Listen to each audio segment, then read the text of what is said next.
바로 강의로 들어가도록 하겠습니다.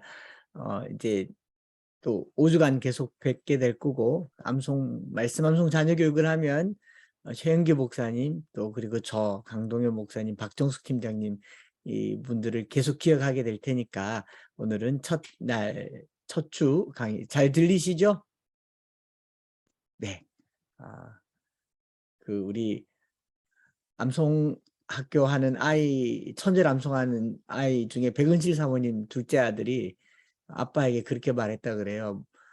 아빠, 목사님은 예수님 믿는 거 아니세요? 그래서 그렇다 그랬더니, 그런데 예수님 말고도 믿는 게 많은가 봐요.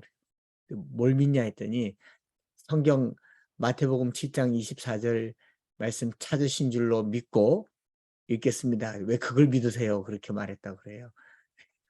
잘 들리시는 줄 믿고 강의를 시작하도록 하겠습니다. 화면 공유하겠습니다.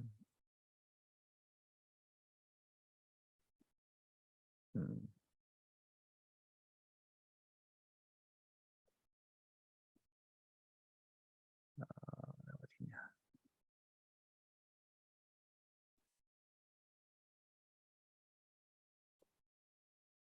화면이. 네.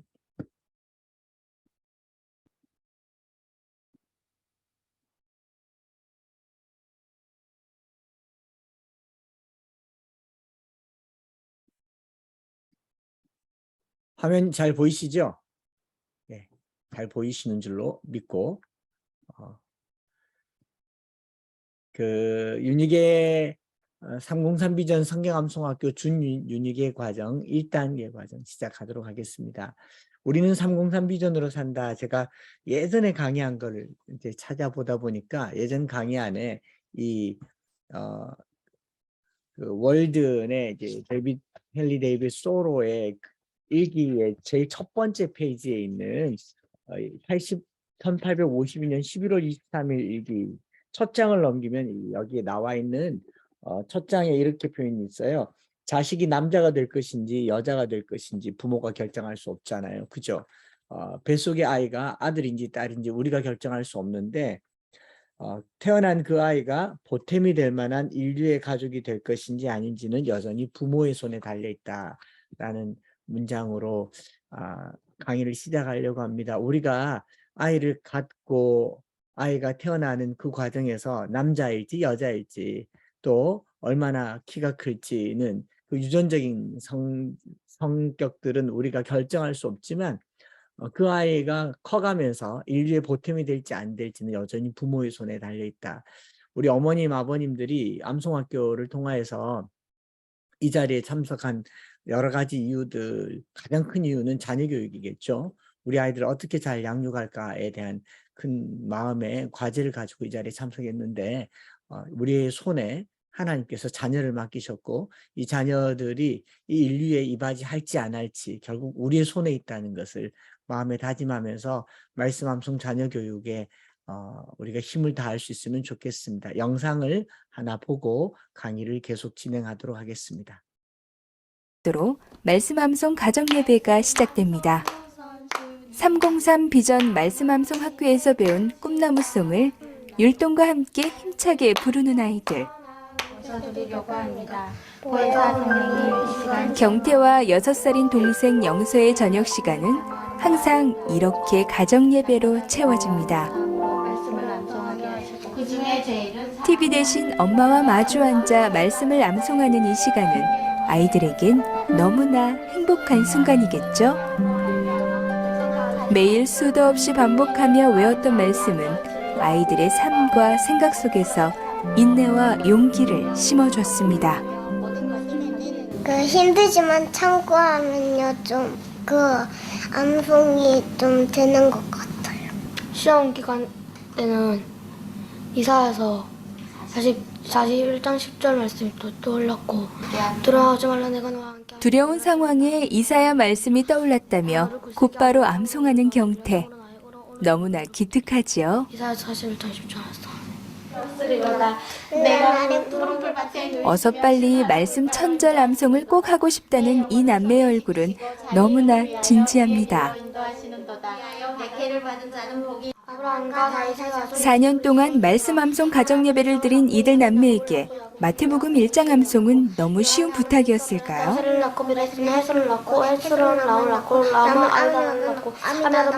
25절이나 되는 예수님의 계보를 막힘없이 술술 외는 바람에 3배속으로 재생했습니다.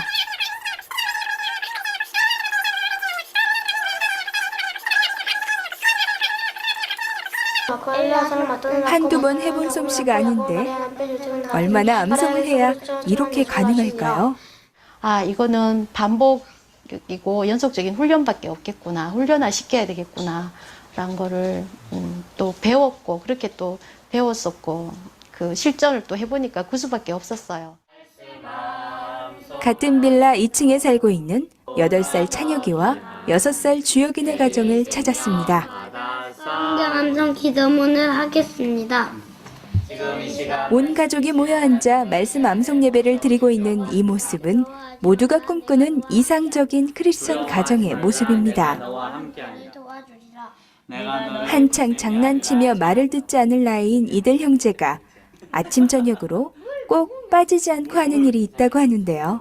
이제 에베소서에서 내 부모를 공경하라라고 할 때 이 녀석들이 공경이 뭐예요라고 이제 질문을 했었고, 그 공경은 아버지와 어머니를 예의를 갖춰서 잘 받든다라고 얘기하니까 좀 이해가 잘 안 되는데, 그러고 나서 그럼 어떻게 하면 아버지를 공경하는 모습을 우리가 하면 돼요라고 했을 때 제가 들은 다른 사람들 예를 들은 게 있어가지고, 예전에는 아침 문안 인사, 저녁 문안 인사를 다 했잖아요.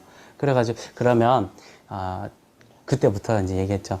아침 저녁 문안 인사를 우리가 아버지한테 하는 게 공경하는 거다라고 했더니, 차렷, 절. 명절도 아닌데 큰절을 하는 아이들의 모습이 전혀 어색하지 않네요. 아버지 안녕히 주무십시오. 어머니 안녕히 주무십시오. 아이들의 아침 저녁 문안 인사는 1년이나 되었답니다. 굳이 얘들아 아버지 섬겨라, 아버지는 이런 사람이야, 뭐 이런 권위를 내세우지 않더라도 말씀 안에 그게 체득이 돼가지고 자동적으로 암송 절수가 조금씩 늘어지면서 소리가 점점 작아지고 몸이 흐트러지면서 어머니가 너 바로 앉으세요, 이렇게 이제 어머니의 그 엄한 표정을 보면서 아이들이 묻더라고요. 엄마 안 즐거우냐고. 그 말을 듣고 난 다음에 저희가 이렇게 했어요. 그래, 우리 즐거운 마음으로 하자, 이렇게 의지적으로라도 좀 웃었어요.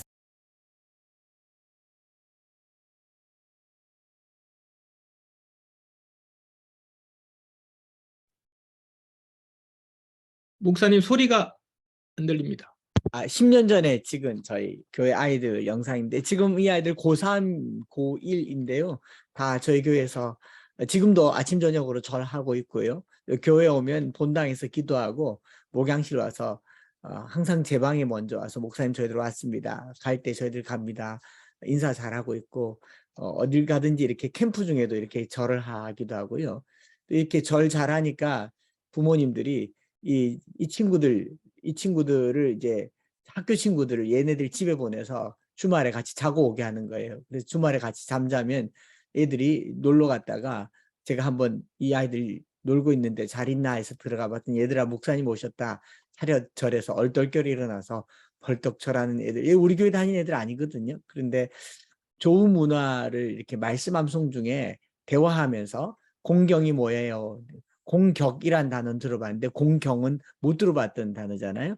근데 그런 대화를 하는 과정에서 삶의 습관을 익히기도 하고, 또 이렇게 말씀 암송 자녀 교육을 2007년도에 개척하면서 지금까지 15년째 계속 자녀 교육을 하다 보니까, 이제 말씀을 암송하는 것을 목표로 한 것은 아니지만 말씀 암송이 잘 되어서 조금 더 말씀을 열심히 암송한 아이들을 격려하려고 저희가 천절 말씀 암송을 하면 영국 왕복 항공권을 교회에서 끊어주기로 예산을 편성을 해서 이제 이 아이들 데리고 영국을 가게 된 거죠. 이 아이들, 이 3명의 아이들과 함께 처음으로 영국을 갔고, 이것도 한 8, 9년 전이었던 것 같아요. 아이들 데리고 영국에 가서 이제 매일 100절씩 성경 암송하면서 이 아이들과 함께 영국에서 이제 100절, 1000절 암송 여행을 다녔습니다. 옥스포드에 가서 옥스포드 대학은 못 가도 옷은 입어보자. 그리고 또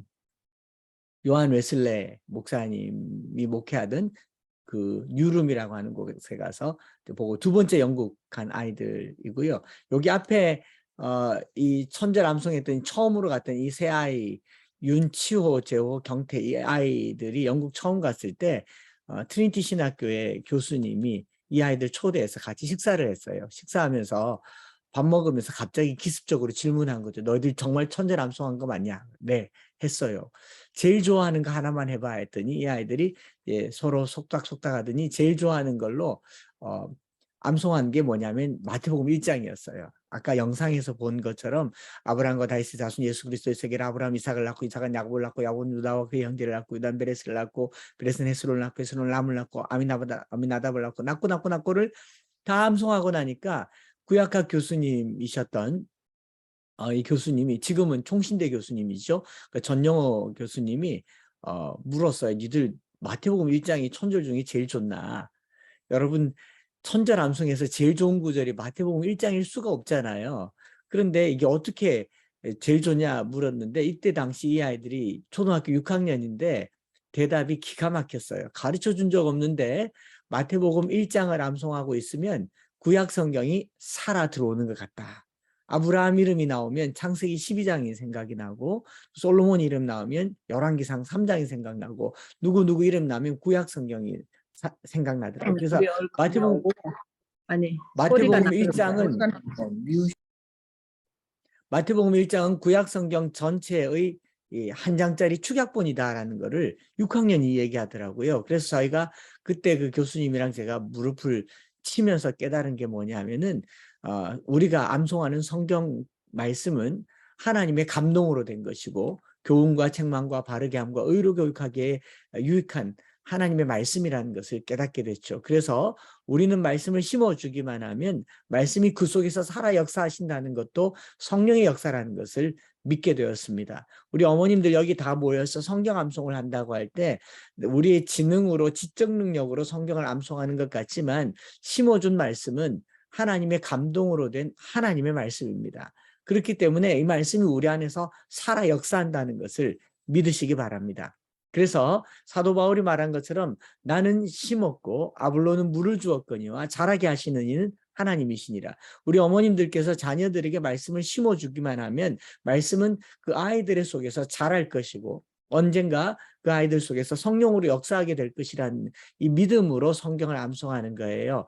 어머님들이 성경 암송 통해서 기억력이 좋아지고 창의력이 좋아지고 공부를 잘하게 되고 뭐 영어를 잘하게 되고 이런 개념으로 성경을 암송한다면 아마 실패할 겁니다. 그런데 말씀 암송은 말씀이신 하나님을 내 안에 모셔드리는 거룩한 작업이며 즐거운 수고와 노동이다라는 이 명제를 주셨던 장로님의 말씀처럼 우리가 말씀을 암송하지만 암송된 말씀이 내 안에 역사할 것이다. 또 우리 자녀들에게 역사할 것이다 라는 것을 믿으시기 바랍니다. 그래서 이 아이들 데리고 영국을 여기저기를 여행 가면서 밤마다 100절씩 말씀 암송을 습관으로 한 거죠. 그리고 이제 3차, 4차까지 영국 이제 천절 여행, 이 하나의 문화가 됐어요. 여러분 아이들에게도 좋은 도전을 드리고 싶습니다. 천절을 암송하든지 천절을 암송하기를 원하신다면 저희와 함께 가서 매일 100절씩 성경 암송하면서 하루하루 이렇게 영국을 여행하는 것도 좋은 도전이 되지 않을까 생각을 해서 이렇게 영상을 사진을 준비했고요. 이거 말고 제가 오늘 강의를 준비하면서 이전에 아주 옛날에 10년쯤 전에 우리 교회 아이들이 어떻게 말씀 암송했는가를 이 아이들이 어린 시절에 영상이 하나 있길래 하나를 더 소개하고 오늘은 첫째 날이니까 말씀 암송의 성경적인 배경, 왜 우리가 암송을 해야 하며 암송을 하면 어떤 은혜가 있는지를 같이 나눠보려고 합니다. 영상 하나만 더 보겠습니다.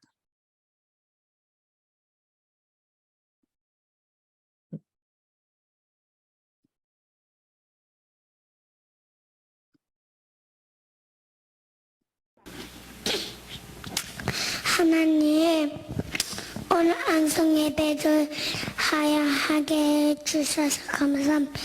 우리가 안성 예배에서 페페로도 받고 맛있는 것도 받고 하게 해주셔서 감사합니다. 또 우리 열매가 암송한 항상 말씀이 있게 사람들을 기도할 때 그냥 얻도록 어휘로 사용되는 하나님께 거예요. 영광을 어린아이들에게. 드리게 해주세요. 대마교회가 섬기도록 해주세요.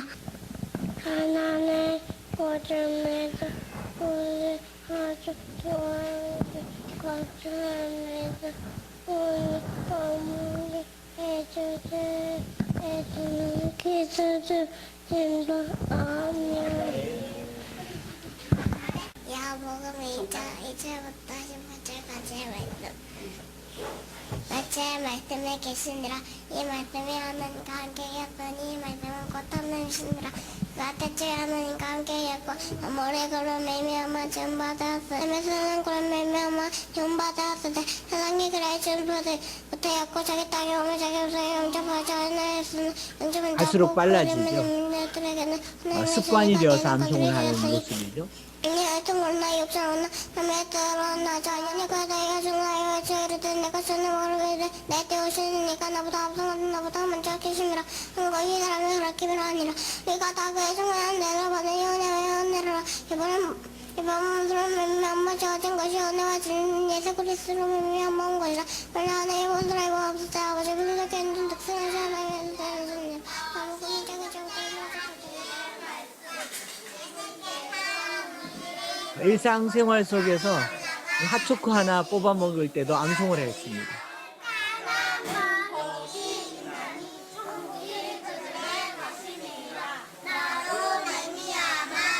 너무 오래된 영상이어서 추억이 돌아서 보여드렸습니다.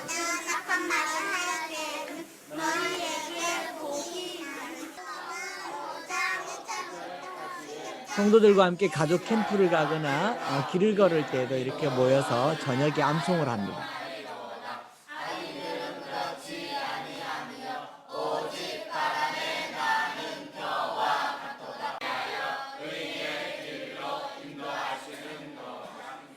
우리는 그의 것이니 그의 백성이요 그의 기르시는 양이로다. 감사함으로 그의 문에 들어가며 찬송함으로 그의 궁정에 들어가서 그에게 감사하며 그의 이름을 송축할지어다. 여호와는 선하시니 그의 인자하심이 영원하고 그의 성실하심이 대대에 이르리로다. 시편 100편 전편 1절부터 5절까지. 중학교에 교목으로 가서 학생들에게 성경 암송을 시켜봤습니다. 교회를 안 다니는 아이들인데도 이렇게 암송을 즐겁게 할 수 있었습니다.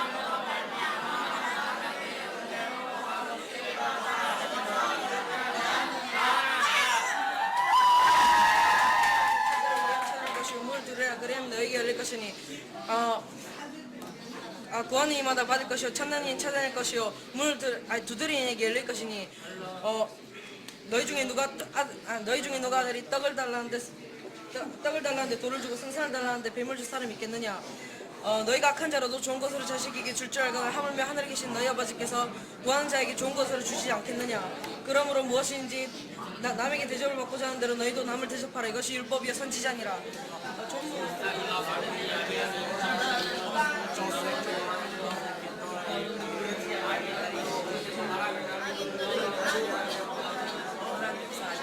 모든 사람이 죄를 범하였음에 하나님의 영광에 이르지 못하였더니 그리스도 예수 안에 있는 생명으로 말미암아 하나님의 은혜로 값없이 의롭다 하심을 얻은 자 되었느니라. 모든 사람이 죄를 범하였음에 하나님의 영광에 이르지 못하더니 그리스도 예수 안에 있는 성령으로 말미암아 하나님의 은혜로 값없이 이룬다 하심을 얻은 자 되었느니라. 죄를 범하였음에 하나님의 영광에 이르지 못하더니 그리스도 예수 안에 있는 성령으로 말미암아 하나님의 은혜로 값없이 의롭다 하심을 얻은 자 되었느니라.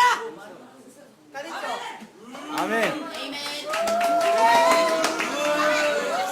24절까지의 말씀. 모든 사람이 죄를 범하였으며 하나님의 영광에 이르지 못하였더니 그리스도 예수 안에 있는 속량으로 말미암아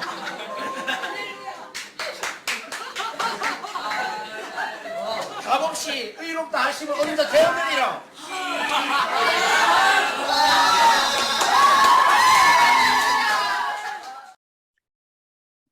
이게 이제 제가 학교에서 예수 안 믿는 아이들과 성경 암송을 했거나 교회에서 아이들과 꾸준하게 일상에서 성경을 암송을 하거나 가족들과 성경을 암송한 영상들을 이렇게 조금씩 모아봤는데요.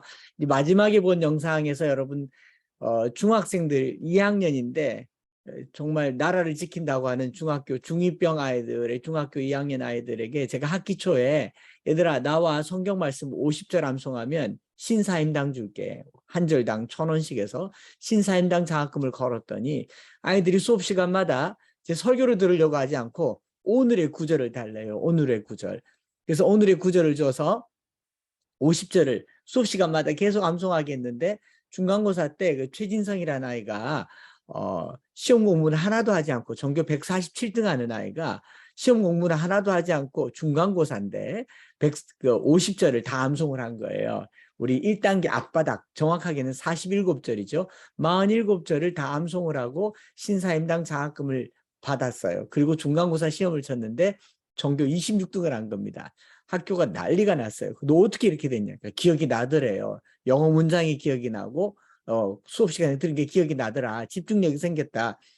그러면서 이제 그 이후로 학교가 술렁이기 시작했죠. 146등 이하에 있는 공부 못하는 아이들은 성적 올리려고 성경 암송을 하고 또 1등부터 26등까지의 아이들은 이제 쫓겨나지 않으려고 또 열심히 암송을 하고 돈은 많이 들었지만 학교에서 교목으로 있는 그 한 학기가 너무너무 신이 났던 시간들을 보면서요. 10여 년이 지나서 최진성이라는 아이가 어떻게 잘 지내고 있는가 제가 페이스북으로 찾아서 이렇게 이름을 쳐서 찾아봤더니 부산대학교 수학교육과 이제 군대 갔다 와서 졸업반이더라고요. 그래서 제가 너 나 아냐 물었더니 그때 성경 암송하면서 소위 말해서 자기 말로는 머리가 트여가지고 공부를 하게 됐다 이런 얘기를 하는 걸 들었는데요. 이게 말씀이 믿지 않는 아이들에게도 역사하는 걸 보았고 저는 제가 목회자로서 또 어른으로서 다음 세대에 성경 말씀을 심어주고 그 말씀이 저들 속에 살아 역사할 때까지 기도하고 기다리는 것이 제가 할 수 있는 일이 전부인 것을 알게 되었습니다. 우리 어머님들도 마찬가지지 않겠어요? 내게 주신 하나님의 말씀을 자녀들에게 부지런히 가르치며 집에 앉았을 때든지 길을 갈 때든지 누워있을 때든지 일어날 때든지 이것을 강론하면 이 말씀이 때가 이름에 열매를 맺어서 하나님께 영광이 될 줄 믿습니다. 그래서 하나님께서 이스라엘 백성들에게 주신 하나님의 말씀이 바로 이것 아니겠어요? 신명기 말씀이죠. 사람이 무엇으로 사는가? 하나님의 입에서 나오는 모든 말씀으로 살 것입니다. 예수님께 사탄이 돌이 변하여 떡이 되라고 했을 때 사람이 떡으로만 살 것이 아니라 하나님의 입에서 나오는 말씀으로 살 것이니라 라고 말한 것처럼 이 하나님께서는 이스라엘 백성들에게 쉐마를 가르쳐 주셨습니다. 쉐마 이스라엘. 이스라엘아 들으라. 쉐마라는 말은 들으라라는 말입니다.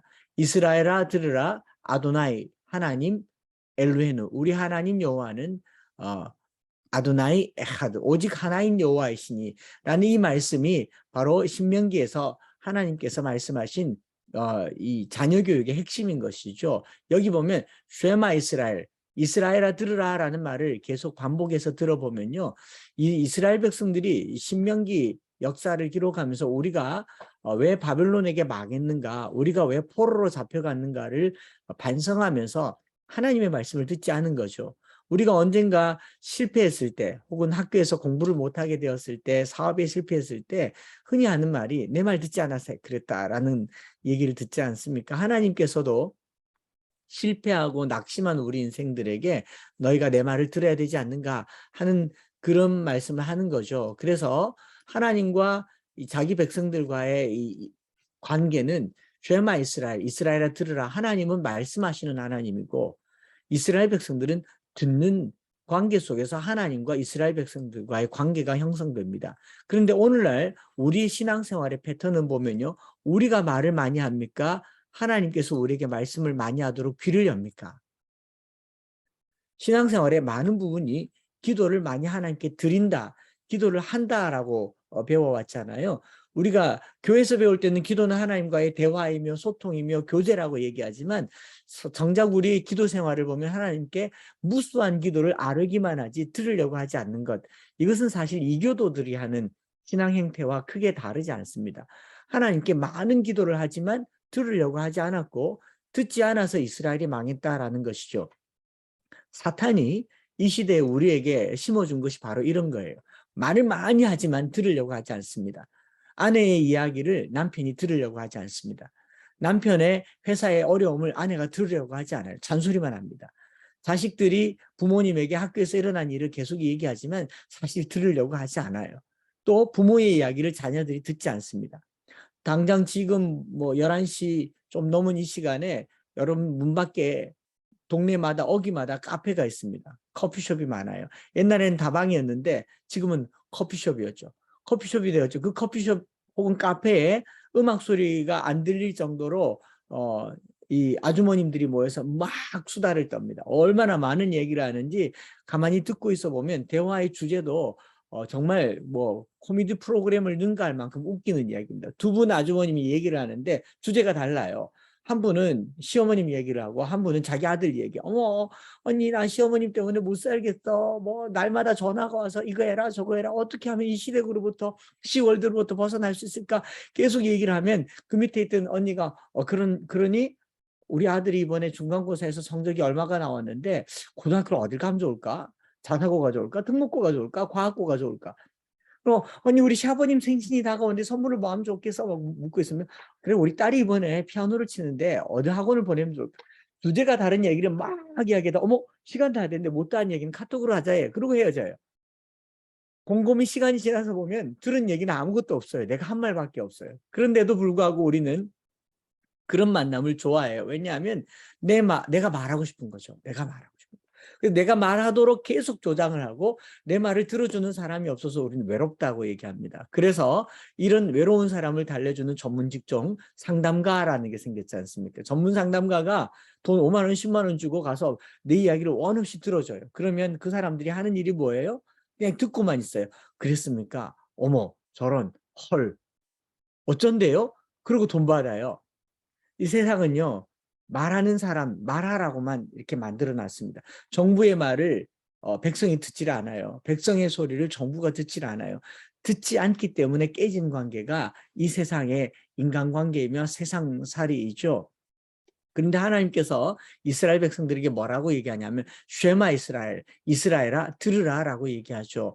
말씀 암송의 가장 첫 번째 단계는 들음에서 시작됩니다. 로마서에 말하기를 믿음은 들음에서 나며 들음은 그리스도의 말씀으로 말미암느니라. 우리의 믿음이 들음에서 나는데 내 안에서 나오는 것이 아니지 않습니까? 그래서 하나님의 말씀을 듣도록 만들어져 있고요. 우리 여기 계신 어머님들은 출산을 다 해보셔서 알겠지만 뱃속의 아이가 뱃속에서요 보지 못하고 말하지 못하고 만지지 못하는데 뱃속에서 제일 처음으로 생기는 감각기관이 청력입니다. 8개월, 7, 8개월 되면 청력이 생겨서 그 배 속에서 배 밖의 엄마가 하는 소리나 음성에 반응을 해요. 태동을 한다고 얘기하잖아요. 근육이 생기면서 생기는 오감의 첫 번째가 청력이다라는 것이 과학자들의 연구 결과인데 어떤 실험을 했느냐 하면은 8개월 된 아이에게 엄마가 똑같은 내용의 동시를 계속 들려줘요. 그리고 이 아이의 심박수를 재봤는데 굉장히 안정적이고 쿵쿵쿵쿵 뜁니다. 목소리가 다정하고 엄마 소리여서 그런가 해서 목소리를 바꿔봤어요. 산적 같은 목소리로. 그런데 동시가 똑같으니까 아이는 여전히 심박수가 똑같았대요. 그런데 동시에 내용을 바꿨어요. 내용이 바뀌니까 아이가 내가 낯설어 하는 내용이네 그러면서 심장 박동이 빨라지는 걸 보고 임신 8개월쯤 되면 아이의 이 인지 능력, 지각 능력이 생긴다라는 걸 발견하게 된 거죠. 그래서 태교가 중요하다라고 얘기를 하잖아요. 뱃속에 있는 아이가 귀를 통하여서 지적 능력이 활성화된다라는 걸 우리가 보면 알 수 있고 또 말 못하는 사람을 표준말로 뭐라고 말하는지 여러분 아시지 않습니까? 청각장애인이라고 합니다. 듣지 못하니까 말을 못하는 거죠. 그래서 언어장애도 있지만 대부분의 언어를 제대로 구사하지 못하는 사람들의 기본은 듣지 못해서 말을 하지 못하는 겁니다. 오늘 우리가 하나님의 말씀을 제대로 듣지 않으면 하나님께 하는 기도도 어버버가 될 겁니다.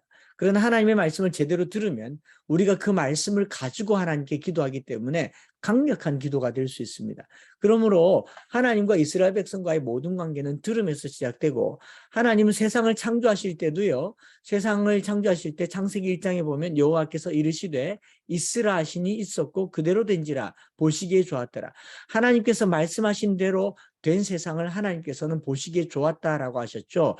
하나님은 말씀하시고 우리가 들을 때 그 상황을, 그 상태를 복이라고 얘기합니다. 그래서 신명기 28장에 보면 내가 내 하나님 여호와의 말씀을 삼가 듣고 오늘 내가 내게 명령하는 그의 모든 명령을 지켜 행하면 내 하나님 여호와가 너를 세계 모든 민족 위에 뛰어나게 하실 것이라. 내가 내 하나님 여호와의 말씀을 청종하면, 들으면 이 모든 복이 내게 임하며 내게 이르리니 성읍에서도 복을 받고 들에서도 복을 받을 것이며 내 몸의 자녀와 토지의 소산과 짐승의 새끼와 소와 양의 새끼가 복을 받을 것이며 광주리와 떡반죽 그릇이 복을 받을 것이며 들어와도 복을 받고 나가도 복을 받을 것이니라. 복에 대한 이야기를 많이 강조하시면서 하나님께서 한 가지 원하시는 게 뭐냐? 들으라라는 겁니다. 들으라. 이게 굉장히 중요하죠. 그래서 부모님들께서는 자녀들의 귀에 들리도록 하나님의 말씀을 들려줘야 되고 마음에 새겨줘야 되고, 우리 옛말에 귀에 못이 박히도록 들었다라고 얘기하잖아요. 귀에 못이 박히도록 들었다란 말은 달달 외웠다란 말이죠. 우리의 마음에, 자녀들의 신비에 못이 박히도록 들려줘야 하는 것이 하나님의 말씀이죠. 하나님께서는 자기 백성이 그의 음성 듣기를 원하십니다. 기뻐하셔요. 이 기뻐하신다는 증거가 어디 있느냐 하면 열왕기상 3장에 보면 솔로몬이 왕이 되고 난 다음에 하나님께 1000번제를 드렸어요. 1000번제, 1000마리의 번제물을 하나님께 제물로 드린 후에 하나님께서 꿈에 나타나셔서 소원을 물었죠. 그때 솔로몬의 기도가 뭐였습니까? 종은 어린아이입니다. 출입을 알지 못합니다. 내 아버지처럼 잘 다스리지를 못합니다. 종에게 듣는 마음을 주사, 쉐마의 마음을 주사 백성의 송사를 듣고 분별하게 하옵소서. 열왕기상 3장이 그렇게 말합니다. 그렇게 말했더니 열왕기상 3장에 하나님께서 뭐라고 얘기하시냐면 이 기도가 여호와의 마음에 든지라. 하나님께서 솔로몬의 이 기도를 좋아하신 거예요. 여러분, 1000번제를 하나님이 기뻐하신 게 아니라 솔로몬의 이 기도를 하나님께서 기뻐하셨어요. 오늘날 교회에 뭐 부흥회를 하고 부흥사 중에 목사님들 중에 1000번제 헌금 얘기를 하는데 사실 그게 성경적인지는 좀 살펴봐야 될 것 같아요. 그러나 하나님께서 진짜 기뻐하시는 게 있어요. 1000번제의 제물보다 더 기뻐하신 게 뭐냐면 듣는 마음을 주사 종에게 백성의 송사를 듣고 분별하게 하옵소서. 하나님께서는요, 자기 음성 듣는 백성을 좋아하시고 백성의 송사에 귀 기울이는 왕을 기뻐하셨어요. 그래서 솔로몬에게 뭐라고 얘기하냐면, 네가 너를 위하여 부와 귀와 적군의 생명을 구하지 아니하고 듣는 마음을 구하였으니 옳도다. 내가 너에게 지혜를 줄 텐데 너 전에 너 같은 왕이 없고 너 후에 너 같은 왕이 없을 것이다. 또 네가 구하지 않은 부와 귀와 명예도 주리니 이는 너가 듣는 마음, 지혜를 구하였기 때문이다 라고 얘기합니다. 여러분, 우리가 듣게만 해달라고 기도해도 하나님께서 나머지 것을 다 채워주셔요. 솔로몬은 듣는 마음을 달라고 기도 한 가지 했는데 하나님께서 나머지 것을 다 채워주셨습니다. 이것을 조직신학에서는 일타쌍피라고 얘기합니다. 하나 구해서 많이 얻는 거. 얼마나 스마트한 기도예요. 여러분, 밤새 기도해서 하나 얻기도 어려운데, 작전 기도하고 철학 기도해서 응답받기도 어려운데 하나님께서 우리가 구하지 않은 것까지 채워주시는 그 한 가지 기도가 뭐냐 하면 듣는 마음이에요. 그래서 우리 어머님들께서 자녀들을 위해서 기도할 때요, 이 아이의 귀가 세상 소리에는 어두워지게 하시고 세상 정보에는 어두워지게 하시고 하나님 음성에 귀 기울여지는 아이가 되게 해달라고 기도하시기를 바랍니다. 사무엘이 엘리 제사장과 다른 것이 무엇이었어요? 엘리 제사장은 나이가 들어서 하나님의 음성에 우둔했지만 어린 사무엘은 하나님의 음성에 귀를 기울였던 사람이었습니다. 우리 어린아이가 세상 소리에는 우둔해지고 하나님 소리에 귀가 밝은 아이들이 되도록 기도하는 우리 어머님들이 되었으면 좋겠습니다. 그게 우리의 기도여야 하는 거죠. 매일같이 나오는 소식을 뉴스라고 합니다. 새로운 소식이라고 해서 뉴스라고 하는데 NEWS, N, North, E, East, W, West, S, South, North, East, West, South. 동서남북에서 들리는 소리를 뉴스라고 해요. 세상 동서남북에서 들리는 소리가 우리에게 희망을 준 적이 없어요. 세상 동서남북에서 들리는 소리가 우리에게 은혜를 베풀거나 눈물 나게 하는 감동을 준 적이 없어요. 여러분 뉴스 보고 우는 사람 봤어요? 뉴스 보고 감동 느끼는 사람 봤습니까? 세상 소리는 우리를 불안해하게 하고 혀를 차게 하고 기가 막히게 하지만 그러나 하나님의 음성은 우리에게 복이 된다라는 것이 쉐마 이스라엘, 이 말씀하시는 하나님의 쉐마 교육의 핵심입니다. 여러분 이 핵심을 놓치지 말아야 됩니다. 그래서 유대인들은 지금도 쉐마 이스라엘이라고 하는 이 팔찌를 끼고 다니면서 항상 나는 듣는 백성으로 존재합니다 라고 얘기하는가 하면 이 화면에 잘 안 보이시겠지만 제가 작은 화면이면 여러분들에게 보이는 이렇게 매주자라고 해서 이걸 팻말에 이렇게 붙이고 들어가는 이스라엘 백성들이 이걸 붙이고 들어가는 여기 안에 보면 쉐마 구절이 들어가 있도록 이렇게 만드는 걸 매주자라고 하는데요. 내 손목에 메어 기호를 삼으며 미간에 붙여 표를 삼고 내 집문설주와 바깥문에 기록하라라고 했던 그 기록의 가장 핵심이 뭐냐면 쉐마입니다. 들으라라는 거예요. 들으라. 여러분 부모님들이 자녀 속썩일 때 뭐라 그럽니까? 너는 왜 애가 말을 안 듣니라고 얘기하잖아요. 남편이 아내 속썩일 때 뭐라 그러면 제발 내 말 좀 들어라. 내 말 좀 들어라. 내가 시키는 대로만 하면 되지 않겠느냐 말하지 않습니까? 지금도 하늘의 하나님께서 우리에게 말씀하세요. 내 말 좀 들으라고. 내 말 좀 들으라고. 내가 네 앞에 복과 저주와 생명과 사망을 두었는데 내 말 들으라고 얘기하지 않습니까? 우리가 하나님의 음성을 들을 때 그 하나님의 말씀이 우리에게 생명이 되는 것입니다. 이 대표적인 사례가 바로 요나 선지자를 통해서 나타나는 거죠. 하나님께서 요나라고 하는 선지자를 통해서 이스라엘 나라에 예언해야 할 예언자를 아수르에 보내죠. 아수르의 수도 니누에에 보내서 그 망해가는 나라에 5마리 말을 했어요. 40일 지나면 이 나라가 망한다. 이 말을 들었던 니누에 성의 사람들이 회개하고 참회하고 돌이켰어요. 놀라운 일은 이 니누의 사람의 입장에서 요나는 이스라엘 사람이에요. 이방인이고 첩자입니다. 물고기 뱃속에서 막 갓 나온 사람이에요. 꾀치세한 모습으로 너희 곧 망한다라는 말을 동네 어린아이들이 듣고 회개합니다. 또 어른들이 듣고 회개해요. 그리고 아수르의 왕이 니누의 왕이 이 소식을 듣고 요나를 잡아와라 라고 얘기하지 않고 이 소식을 듣자마자 공포를 해요. 모든 백성에게 회개를 선포하고 돌이킨 내용. 그게 요나서 메시지의 핵심입니다. 이방 나라 백성이라도 저주받기로 작정된 백성이라도 하나님의 말씀을 들으면 하나님께서 그 저주를 변하여 복이 되게 하신다가 요나서에 나온 이야기 아니겠습니까? 여러분 가정에 하나님의 말씀이 선포될 때 자녀들의 귀에 남편의 귀에 우리 집에 하나님의 말씀이 선포될 때 그때가 복이 선언되는 시간인 줄 믿으시기 바랍니다. 그래서 우리 각 집안에 이것저것 막 붙여놓은 거 보면은요 엄마들이 말씀 암송 자녀 교육할 때 제일 먼저 이런 생각들을 해요. 글을 모르는데 글 배우고 성경 암송해야 되는 거 아닙니까? 라고 얘기하는데 여러분 글은 눈으로 배우고요 머리로 배우는데 말은 귀로 배우죠. 글을 먼저 배우나요? 말을 먼저 배우나요? 말을 먼저 배우죠. 말을 먼저 배울 때 귀로 듣고 배우지 않습니까? 그래서 자녀들의 모든 삶의 자리에 귀로 들을 수 있는 하나님의 말씀을 선포하는 것, 이것이 말씀 암송 자녀 교육의 첫 번째 핵심인 것이죠. 그래서 암송은 암기가 아닙니다. 요 구분을 좀 하실 필요가 있어요. 암기는 기억은 머리로 하는 거예요. 그래서 기억력, 힘이 필요해요. 에너지가 필요해요. 암송은 귀로 하는 거기 때문에 늘 들어야 되죠. 입으로 소리를 내고 내 귀로 듣고 또 눈으로 보고 그것을 소리내서 읽고 내 귀로 듣고 귀로 들어서 입에 습관이 되게 하는 것을 암송이라고 합니다. 비유를 들면 이렇게 볼 수 있겠죠. 여러분 사춘기 청소년들이 학교에 가서 몹쓸 욕짓거리를 배워옵니다. 그걸 암기할까요? 암송할까요? 아, 여기 기억이 안 나네. 그래서 막 종이에 적어서 공부합니까? 안 하죠? 암송을 해요. 아이들이 래퍼들의 그 많은 가사를 암기할까요? 암송할까요? 암송하죠. 암송의 가장 큰 관건은 귀로 듣고 반복하는 데 있습니다. 암기는 반복하는 과정을 통하지 않고 기억력이 좋거나 머리가 좋으면 할 수 있어요. 그러나 암송은요, 기억력도 필요 없고 머리가 좋을 필요도 없고 그리고 나이가 많고 적고 관계가 없어요. 반복만 하면 돼요. 여러분 시어머님들이 기억력이 좋다고 여기세요? 나쁘다고 여기세요?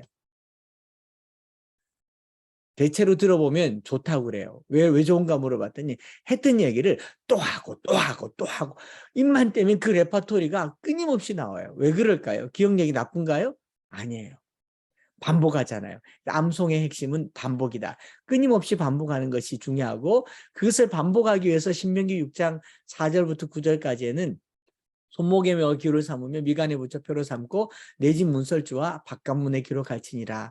우리 어머님들께서 방에 아이들의 삶의 자리에다가 가갸, 거겨, 나냐, 너녀 글자부터 가르치잖아요. 글 배워서 성경 읽히려고 하지만 유대인들은요 성경 말씀으로 글을 가르칩니다. 제 아내가 저희 아들 잠자는 방에다가 붙여둔 하나님 말씀이에요. 글씨 좀 예쁘게 잘 쓰잖아요. 가까운 거리에 있으면 달려가서 써드릴 수 있습니다. 010-9515-1191 제 집사람 전화번호입니다. 저희 아이들은 크면서 이 벽에 붙은 말씀을 보면서 긋고요. 지금은 저희 집 현관에도 말씀이 여기저기 덕지덕지 붙어 있습니다. 왜냐하면 우리 눈으로 보고 귀로 듣고 입으로 말하는 모든 과정에 하나님의 말씀이 선포되어야 되고 하나님은 우리에게 글로 적어서 말씀을 주시지 않고요.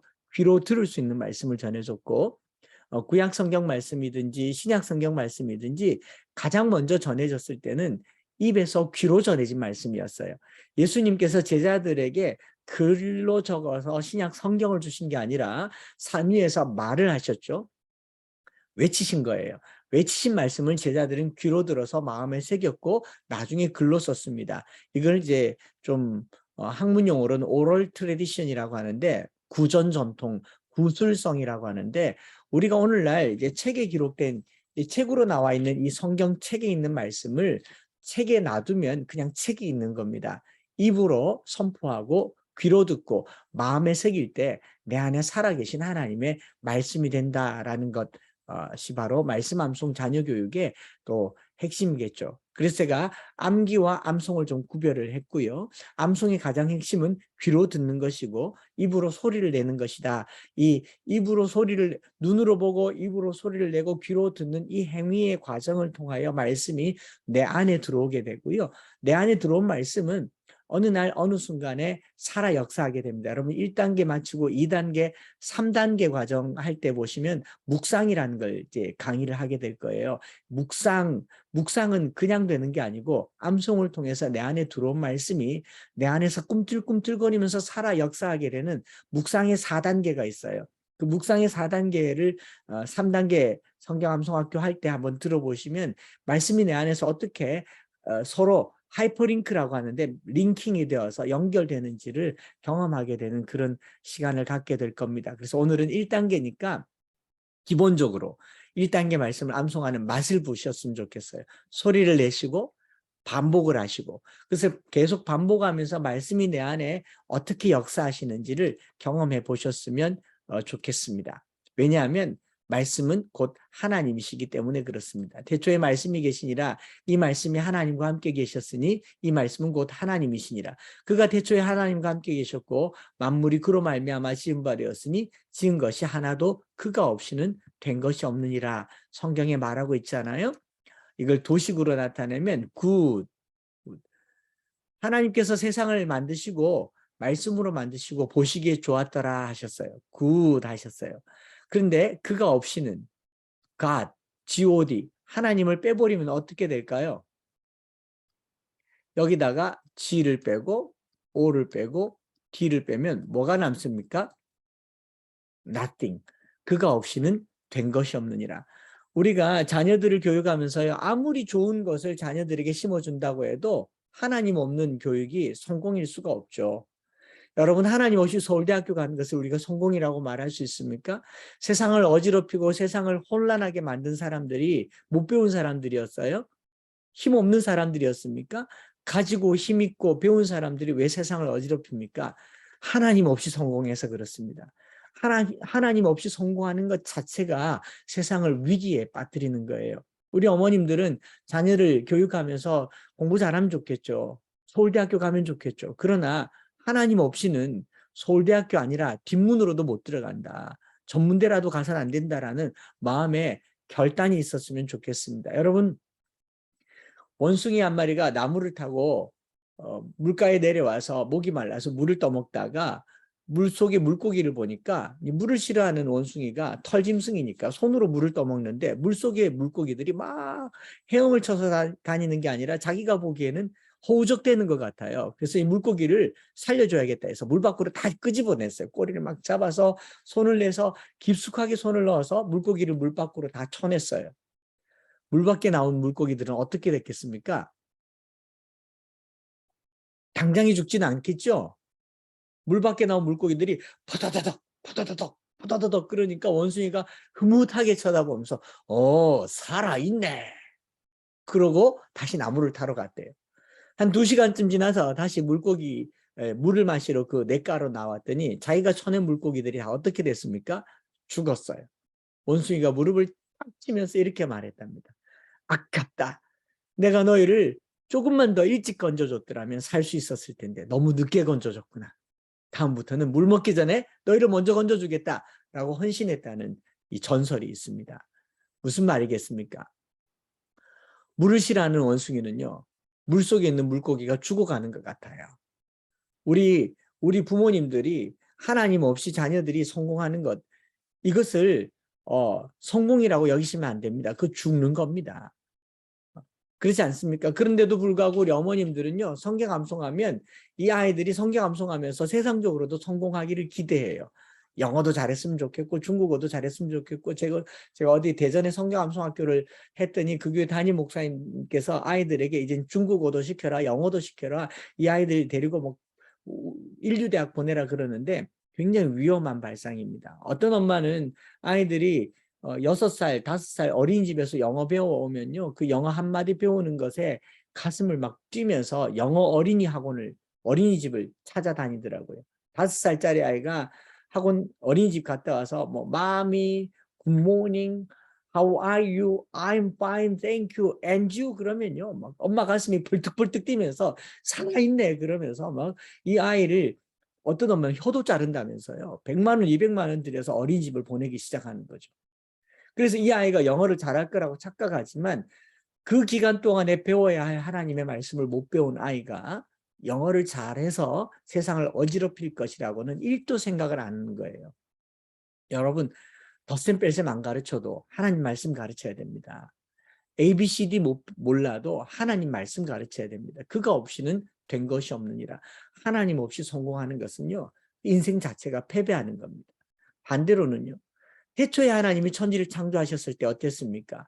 땅이 혼돈하고 공허하며 흑암이 깊은 가운데 있었습니다. 하나님의 영은 수면 위에 운행하시면서 빛이 있으라 하시니 빛이 있었고 보시기에 좋았더라. 이거를 도식으로 만들어 보면요, nothing, 땅이 혼돈하고 공허하며 흑암이 깊은 가운데 있는데 하나님이 그 위에 운행하셨어요. nothing인 인생에 말씀이신 하나님이 임하시면 어떻게 될까요? 보시기에 좋았더라. 우리 부모님이 보시기에 우리 아이들이 아무것도 아닌 것 같아도 정말 보잘것없고 너 그렇게 살아서 세상에 나가서 뭐 해먹겠냐, 이렇게 살아서 너 뭐 되겠냐 싶어도 말씀이신 하나님이 단 한 절의 말씀이라도 그 아이에게 레마가 된다면 이 아이는 앞으로 하나님께서 보시기에 아주 좋은 인생이 될 줄 믿습니다. 저희 아들은 이 구절을 좋아해요. 창세기 1장 2절 말씀을 좋아해요. 왜 좋아하냐고 물었더니 아빠 인생 구절이잖아 그래요. 제 인생이 혼돈하고 공허하며 흑암이 깊은 가운데 있었다. 저희 집 식구들이 다 알고, 최근에는 어떤 이제 간증 영상이 유튜브에 가피풀에 있어가지고 많은 분들이 보고 또 은혜를 누리고 또 감사했다고 얘기를 하기도 하는데 저는 인생이 그랬던 것 같아요. nothing이었습니다. 아무것도 없었습니다. 대구 계신 분들은 알겠지만 대구에 저는 중구의 향촌동에서 태어났습니다. 대구에서 향촌동이라고 하는 동네는요 좀 험하고 지금도 동네가 좀 험하더라고요. 제가 가보니까 저희 형님도 최근에 경험 삼아 한번 가봤는데 옛날과 변한 게 하나도 없는데요. 여전히 그렇더라라고 하는데 제 어린 시절에 저희 동네 아저씨들은 서로를 부를 때 바위, 도끼, 스매끼리, 망치, 뭐 사시미 이렇게 불렀고 온몸에 이렇게 옷을 벗었는데 옷이 더 있어요.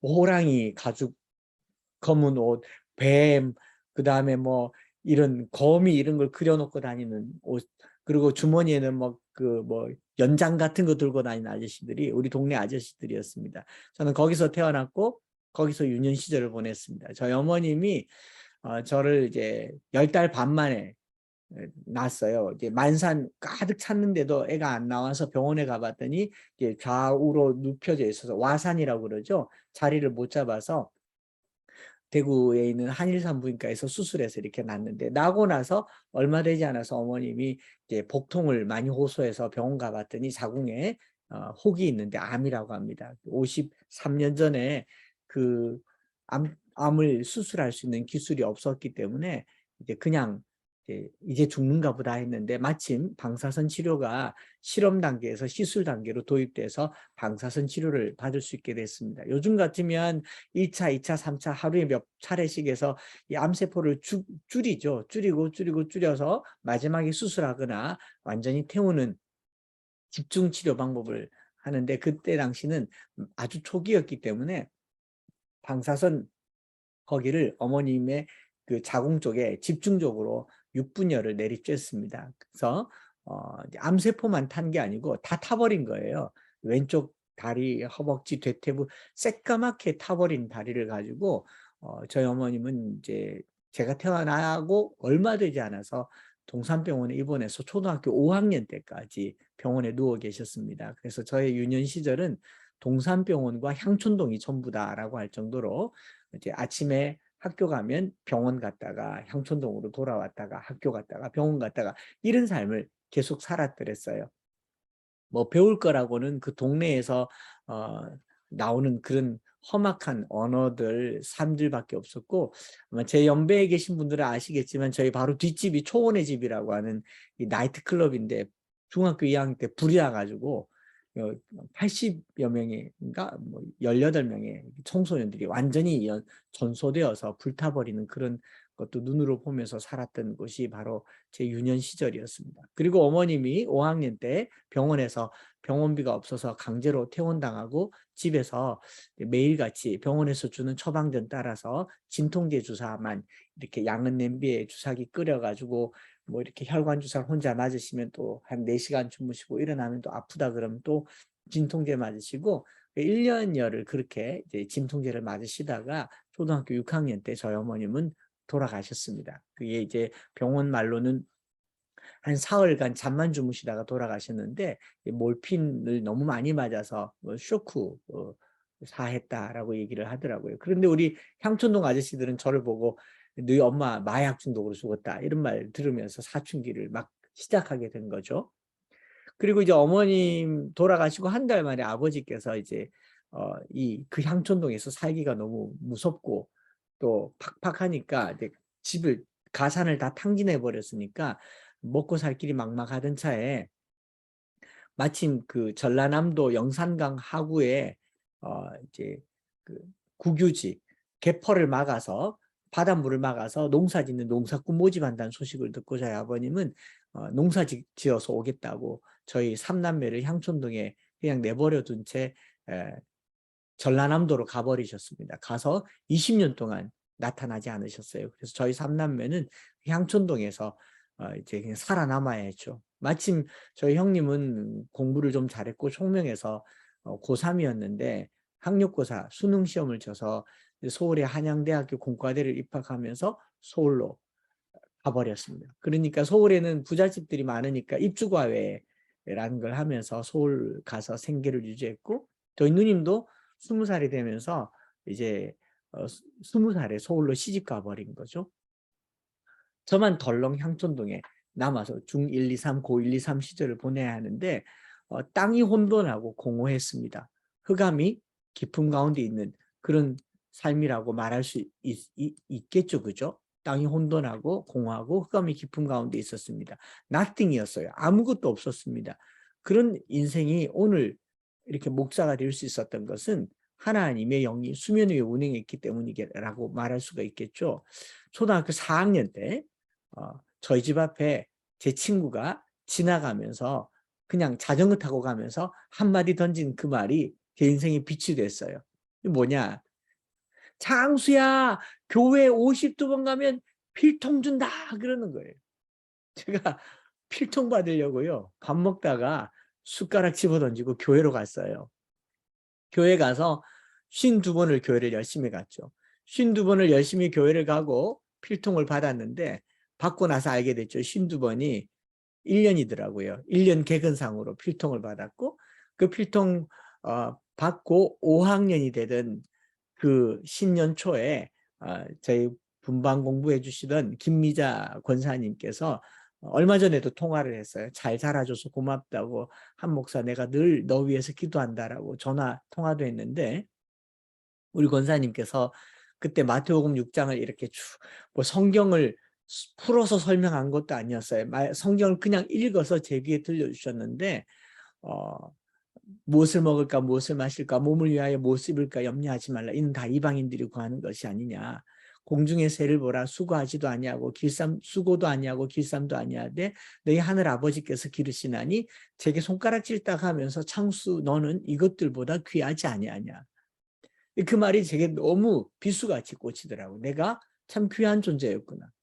들의 백합화를 보라. 솔로몬의 입은 모든 영광으로도 이 꽃 하나만 갖지 못하였느니라. 그러면서 저를 향해서 권사님께서 하물며 너일까 보냐. 창수야 너 이 말씀 마음에 새기라 그러면서 마태복음 6장 33절 말씀을 들려주셨어요. 그게 뭐냐면 그런즉 너희는 먼저 그의 나라와 그의 의를 구하라. 그리하면 이 모든 것을 너희에게 다하시리라. 여러분 그 5학년짜리 아이의 마음에 하나님의 나라, 하나님의 의가 뭔지는 모르겠는데 그 절박하고 공허하고 흑암 가운데 있는 제 인생에게 하나님이 이 모든 것을 대주신단 말이 너무 좋았어요.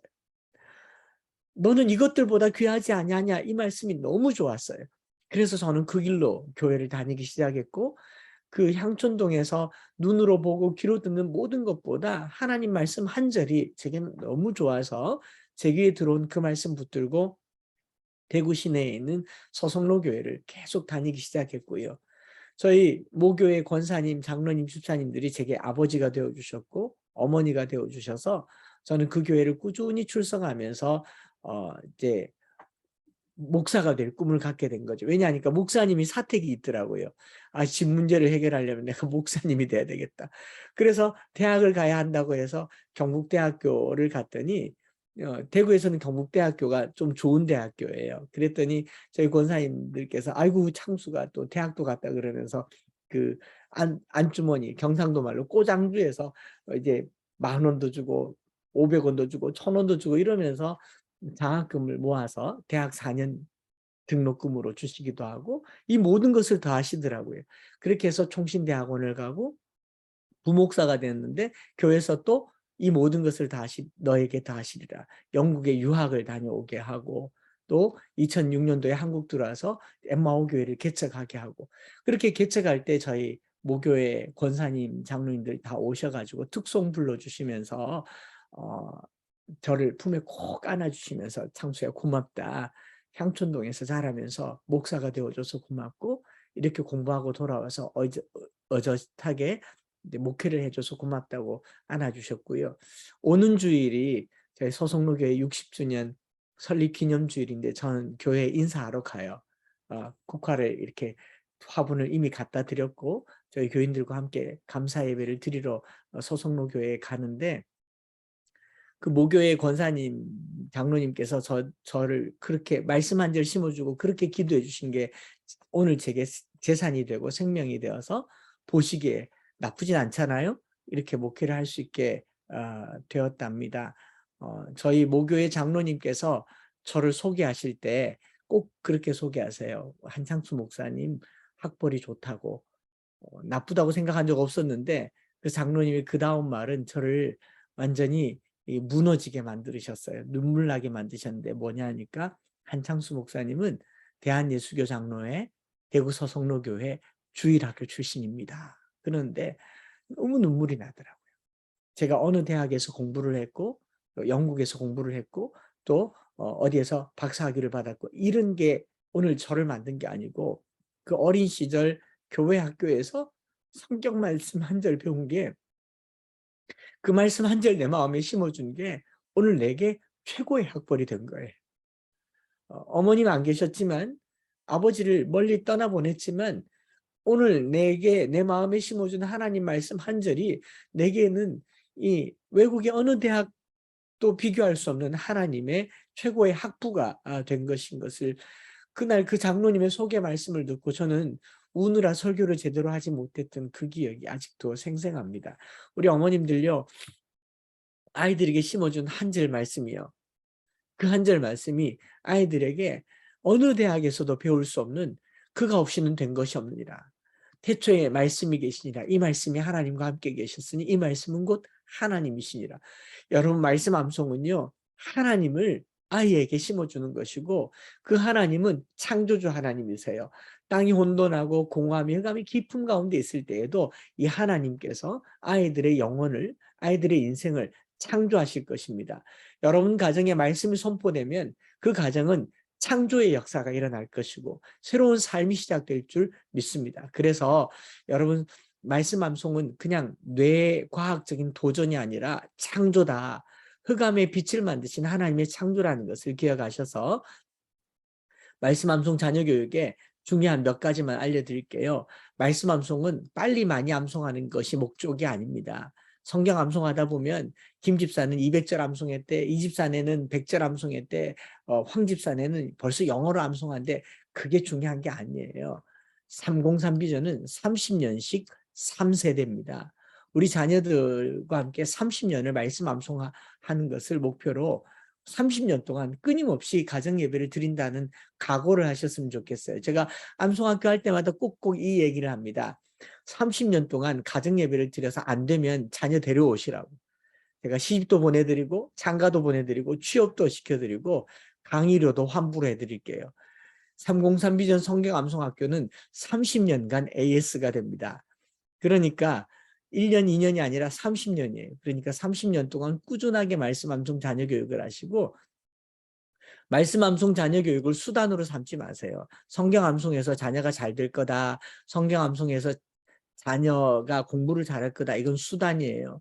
우리는 성경 말씀을 부적처럼 우상처럼 암송하는 게 아닙니다. 말씀이 하나님이십니다. 말씀이 나를 내가 말씀의 주인이 아니라 말씀이 나의 주인이 되도록 하는 것이고 말씀 암송은 하나님께서 내 영혼에 돌판에 말을 새겨주듯이 내 영혼에 새겨주시는 하나님의 성경 필사 작업이세요. 우리가 성경을 필사하면 저희 교회에서는 10번 읽은 걸로 쳐주거든요.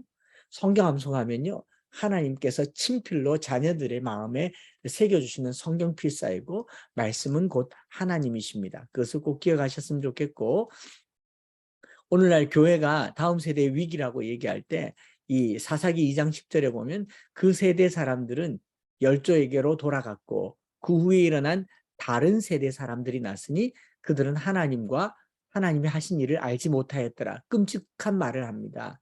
여러분 신앙교육은요 유전되는 게 아닙니다. 신앙은 유전되는 게 아니에요.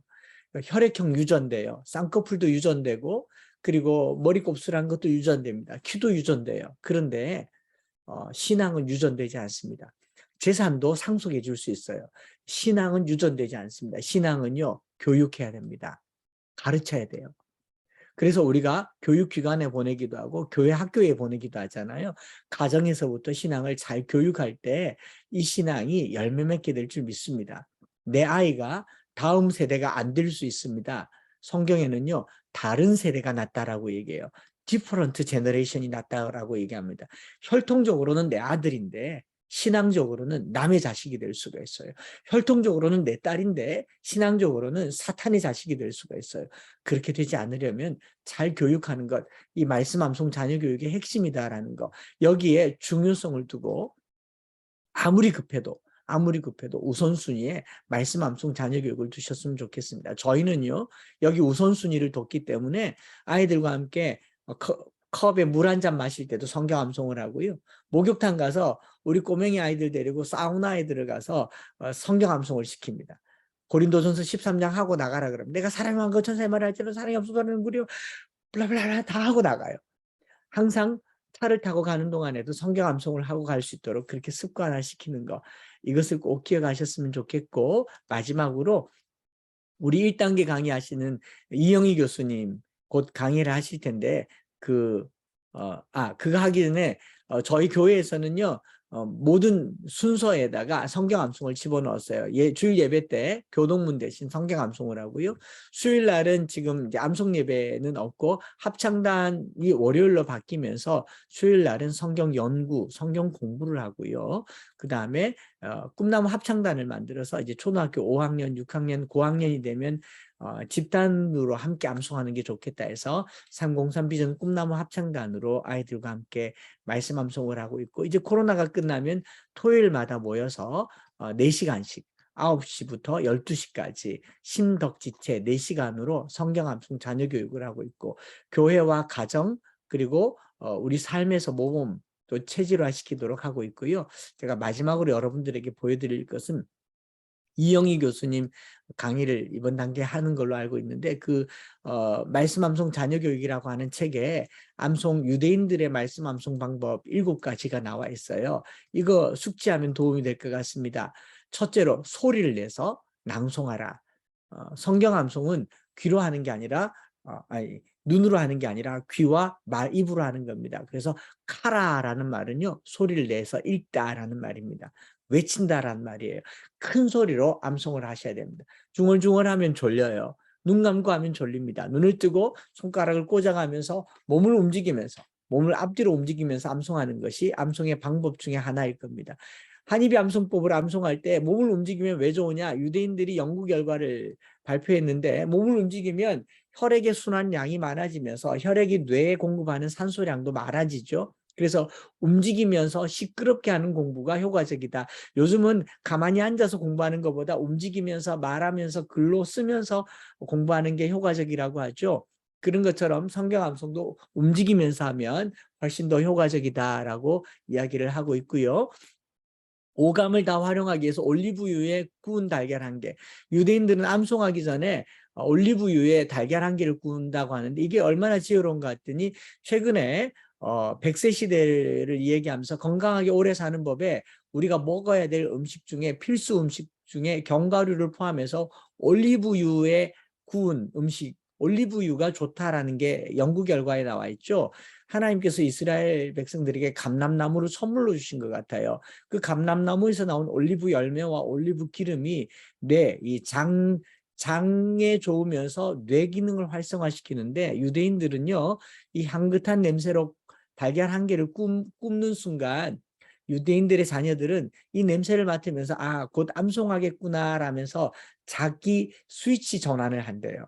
근데 우리 부모님들은 어떻게 가정 예배를 드리냐면 밥 먹자마자 빨리빨리 상 치우고 빨리 제자리에 앉으세요. 똑바로 앉으세요. 폰 내려놓으세요. 무릎 꿇고 앉으세요. 이렇게 하는 동안 기분이 다 상해버리는 거예요. 가정 예배 드리기 전에 군침이 돌게 하는 올리브유에 구운 달걀 1개를 먹여라 라는 게 책에 나와 있고요. 암송하면서 대화하고 질문하라. 우리 기본 교육에는 말하지 않고 듣기만 하는데 유대인들은 대화하고 말하는 하브루타 교육 방법을 쓰고 있고요. 그 다음에 성경 암송할 때 중요한 것 중에 하나가 엄마나 아빠가 아이를 앞에 세워서 너 이거 한번 해보세요 라고 하면 아이들은 절대로 하지 않습니다. 부끄럽잖아요. 틀리면 창피하고. 그래서 시범적으로 암송하는 것을 하는 게 아니라 틀려도 괜찮으니 함께 하는 것, 보고 읽어도 괜찮으니 소리내서 함께 하는 것, 합창하고 합독하고 집단으로 암기하는 것이 중요하다라고 얘기합니다. 그래서 오늘날 우리가 성경 암송 대회라거나 성경 쓰기보다는 그냥 함께 쓰고 함께 읽고 함께 소리내서 암송하는 것을 중요하게 여기고요. 쓰기, 반듯하게 쓰는 것. 우리나라의 그 인성교육에 쓰기 교육이 나옵니다. 우리 아이들이 스마트폰을 많이 쓰니까 글씨 쓰기를 못 하잖아요. 근데 우리 조선시대 때부터 자녀 교육하는 방법, 서당에서 소리내서 이제 경전을 읽고, 그 다음에 붓글씨를 쓰잖아요. 먹을 갈고 붓을 이렇게 가지런하게 해서 손을 이렇게 들고 붓글씨를 쓰는 것처럼 쓰는 것이 기억력과 인성교육이 아주 중요하다라고 합니다. 그래서 성경 암송을 하고 나면 꼭 일기를 쓰거나 그림을 그리거나 본문을 다시 한번 적어봄으로 되뇌게 하는 것, 말씀 암송 자녀 교육으로 중요하고요. 마지막으로는 행동으로 말씀을 간직하라. 우리가 지키라라고 할 때 행동하는 것을 이제 말씀 암송이라고 하는데, 말씀을 암송했으면 그것을 삶으로 보이는 것. 말씀 암송 가정 예배를 드리고 나면 반드시 어떤 선한 행동을 통해서 선한 일을 할 수 있도록 하는 것을 이제 말씀 암송 자녀 교육의 하나의 실전으로 소개하고 있다라는 것입니다. 잘 기억하셨다가 우리 이번 주부터 하는 말씀 암송의 좋은 모범으로 한번 활용했으면 좋겠습니다. 저는 여기서 강의를 마치도록 하겠습니다. 감사합니다.